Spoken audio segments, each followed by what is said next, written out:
Halo semuanya, pada kesempatan kali ini kami akan menjelaskan proyek kami yang berjudul Proyek Sistem Pendukung Keputusan Penjualan Sepatu. Langsung saja yang pertama yaitu Sistem Pendukung Keputusan. Sistem Pendukung Keputusan atau SPK atau Decision Support System adalah sebuah sistem yang mampu memberikan kemampuan pemecahan masalah maupun kemampuan pengkomunikasian untuk masalah dengan kondisi semi terstruktur dan tak terstruktur. Sistem ini digunakan untuk membantu pengambilan keputusan dalam situasi semi terstruktur dan situasi yang tidak terstruktur. Yang kedua yaitu tujuan dan fungsi sistem pendukung keputusan. Tujuan dari sistem pendukung keputusan adalah sebagai berikut, yaitu yang pertama, membantu manajer dalam pengambilan keputusan atas masalah semi terstruktur. Yang kedua, memberikan dukungan atas pertimbangan manajer dan bukannya dimaksudkan untuk menggantikan fungsi manajer. Yang ketiga, meningkatkan efektivitas keputusan yang diambil manajer lebih daripada perbaikan efisiensinya. Yang ketiga, yaitu jenis-jenis sistem pendukung keputusan. Adapun beberapa jenis dari sistem pendukung keputusan yang diantaranya sebagai berikut. Yang pertama, keputusan terstruktur. Keputusan terstruktur adalah keputusan yang dilakukan secara berulang-ulang dan bersifat rutin. Informasi yang dibutuhkan spesifik, terjadwal, sempit, interaktif, real-time, internal, dan detail. Yang kedua yaitu keputusan semi terstruktur. Keputusan semi terstruktur adalah keputusan yang mempunyai sifat yakni sebagian keputusan dapat ditangani oleh komputer dan yang lain tetap harus dilakukan oleh pengambil keputusan. Yang ketiga yaitu keputusan tidak terstruktur. Keputusan tidak terstruktur adalah keputusan yang penanganannya rumit karena tidak terjadi berulang-ulang atau tidak selalu terjadi. Keputusan ini menuntut pengalaman dan berbagai sumber yang bersifat eksternal. Yang keempat yaitu komponen pada sistem pendukung keputusan. Sistem pendukung keputusan terdiri atas beberapa komponen atau subsistem yang diantaranya sebagai berikut. Yang pertama yaitu pengelolaan data atau data manajemen. Pengelolaan data termasuk database di mana bersih data yang disebut DBMS atau Database Management System. Yang kedua yaitu pengelolaan model atau model manajemen. Paket software di mana termasuk finansial, statistik, manajemen sains atau model kuantitatif lainnya. Yang ketiga yaitu komunikasi atau subsistem dialog. Pemakai dapat mengkomunikasikan dan memerintahkan sehingga untuk itu diperlukan suatu antarmuka pemakai atau user interface. Keempat yaitu pengelolaan pengetahuan atau knowledge management. Subsistem yang dapat dipilih untuk dapat mendukung setiap subsistem lain atau bertindak sebagai komponen yang berdiri sendiri. Yang kelima yaitu pemakai atau user. Pemakai yang mengaplikasikan pengetahuan ataupun sebagai pengguna dari sistem. Yang kelima, pengenalan project. Project yang kami buat untuk memenuhi tugas praktikum sistem pengambilan keputusan atau SPK adalah database untuk penjualan sepatu. Proyek penjualan sepatu dibuat untuk mempermudah user melakukan kegiatan penjualannya. Untuk database-nya, kami akan menampilkan ID atau kode barang, nama, ukuran stok, warna, dan harga. Sasaran proyek ini untuk mengefektifkan waktu pada proses penjualan, menyediakan laporan penjualan, dan mengefektifkan waktu dalam proses pencarian data. Proyek ini kami laksanakan kurang lebih selama 1 bulan. Untuk sistem sendiri, kami rancang menggunakan software Visual Basic. Proyek ini merupakan para penjual sepatu agar dapat mendata barang lebih efektif. Data-data yang diambil berdasarkan barang atau produk yang akan dijual, sedangkan untuk kode barang akan dimasukkan oleh user. Yang keenam yaitu mekanisme pengambilan keputusan. Untuk mekanisme pengambilan keputusan yang kami pilih adalah product knowledge.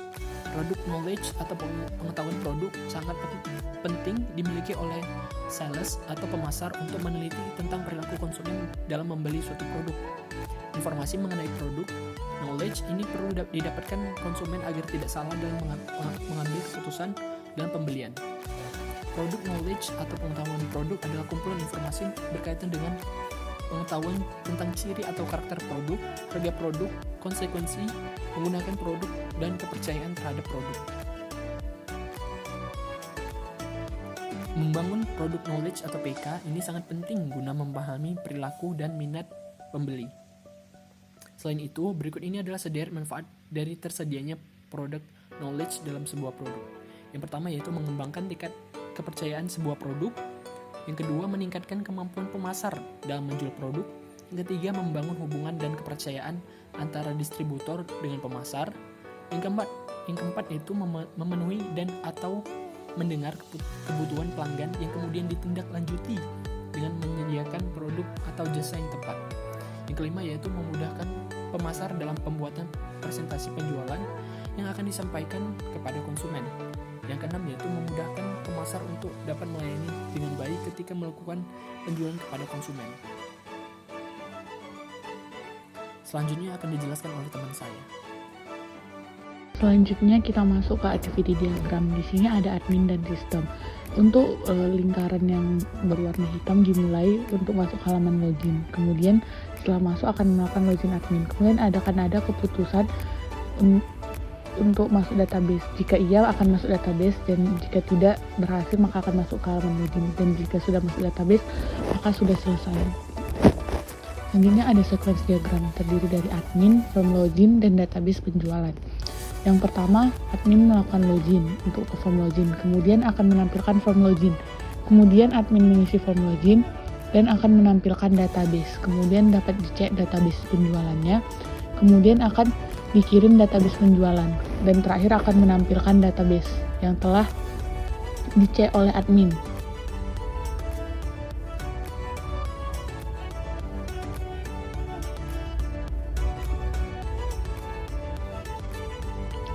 Selanjutnya untuk perencanaan project dapat dilihat pada gambar. Di sini adalah untuk project kami. Selanjutnya ini adalah form login. Desainnya terdapat username dan text box username-nya, password dan text box password-nya, ada button login dan button close. Kemudian untuk codingannya, untuk button login-nya jika diklik, jika username-nya admin dan password-nya admin sudah kami tentukan, maka akan muncul form 3. Kami membuat beberapa form yang kami akan gabungkan, dan jika tidak sesuai dengan username dan password akan muncul message box.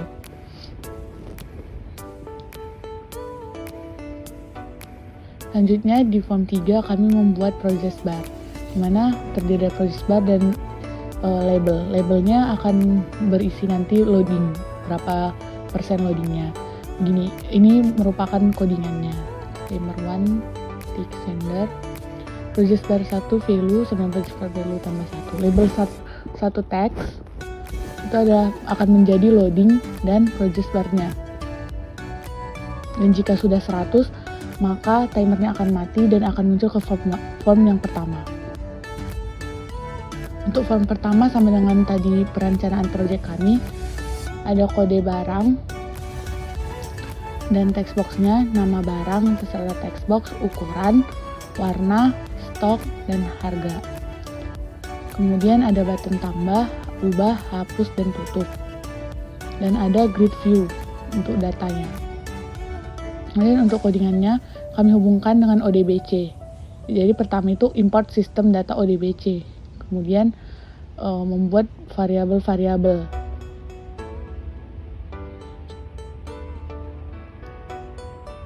Dan untuk koneksinya kami sambungkan dengan driver MySQL ODBC 3.51 driver karena kami menggunakan ODBC 3.51. Kemudian koneksinya ini akan dihubungkan dengan database seperti ini.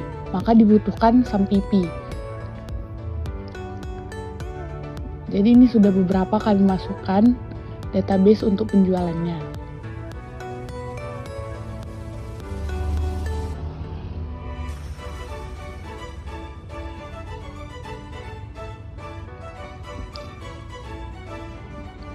Kemudian untuk formnya akan ke kondisi awal, di mana kondisi awalnya semua text boxnya itu akan kosong dan tidak bisa diisi.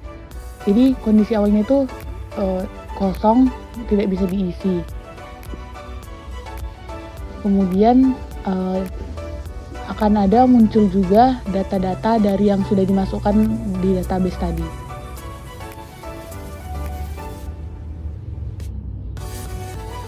Kemudian untuk mengaktifkan fieldnya digunakan txt coded enable sama dengan true. Jadi biar dapat digunakan, dibuat fungsinya menjadi true. Kemudian untuk yang fokus, yang txt kode fokus, untuk agar langsung di field di field kode. Kemudian ini untuk button tambah. Jika button tambahnya yang ini tambah, maka dia akan berubah menjadi simpan. Jika diklik akan berubah menjadi simpan. Kemudian button tutupnya akan berubah menjadi batal dan akan muncul field aktifnya. Dan jika tidak, jika masih kosong teks-teksnya, field-fieldnya itu, maka tidak akan dapat disimpan atau diubah. Dan jika tidak, dan jika sudah berisi, maka akan dimasukkan ke database, yaitu koneksinya, dihubungkan ke koneksinya. Dan akan muncul message box yang menyatakan input data telah berhasil dan akan kembali ke kondisi awal lagi.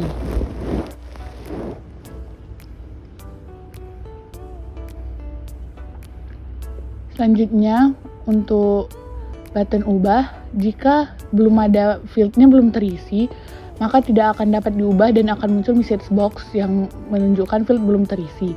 Dan jika sudah, maka datanya akan diupdate dan akan dihubungkan dengan database melalui koneksi dan akan muncul message box. Dan ini untuk key phrase-nya, jadi key char-nya yang akan memunculkan row dari database yang telah ada.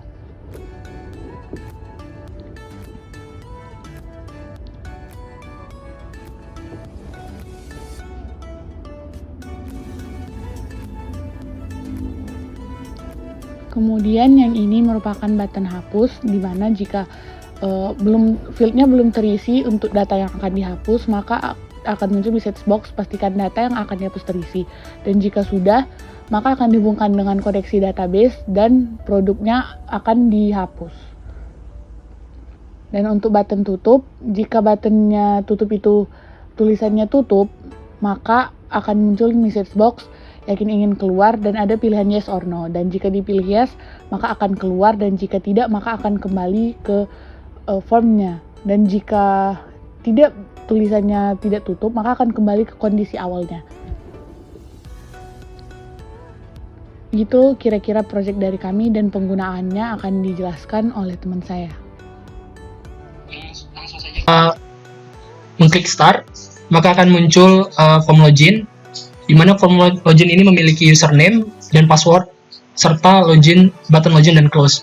Di sini kami telah menentukan username dan password untuk form login. Kami membuat untuk username-nya admin dan passwordnya admin. Jika username dan passwordnya tidak sesuai, maka akan muncul message box alert. Sedangkan kalau sudah benar username-nya admin dan passwordnya admin, maka akan muncul ke form database-nya. Seperti ini.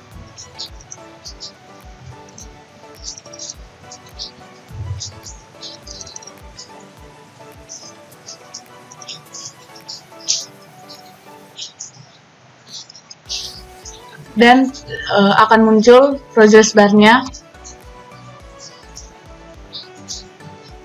untuk dapat menuju ke form database.